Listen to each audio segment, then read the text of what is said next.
Hi friends, today recipe is మామిడి తొక్కు పచ్చడి. ఎండుమిరపకాయలు, జీలకర్ర, ఉప్పు వేసుకొని రుబ్బుకున్న తర్వాత ఇప్పుడు మనం మిక్సీ పడుతున్నాం మామిడి తొక్కుడు పచ్చడి.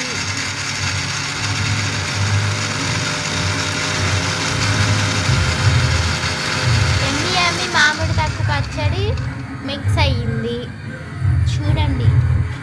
ఇప్పుడు మనం దీనిలో మామిడికాయలు వేసి మిక్స్ చేయాలి చూడండి. అందరూ అదిగోండి మామిడికాయలు వేశారు, ఇప్పుడు మిక్స్ చేస్తున్నారు చూడండి. మీరు ట్రై చేయండి మీ హౌస్లో.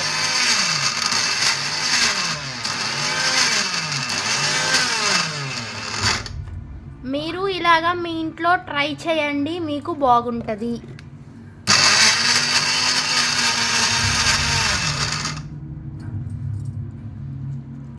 చూడండి, అమ్మీగా కనబడుతుంది, నోరు ఊరిపోతుంది. మీరు కూడా మీ ఇంట్లో ఇలా తయారు చేసుకోండి. This is the process of మామిడి తూరణం చట్నీ. ఫైనల్లీ మామిడి తూర్మ చట్నీ కంప్లీటెడ్. మీరు మీ ఇంట్లో ట్రై చేయండి, ఎమ్మీగా బాగుంటుంది చూడండి. Bye.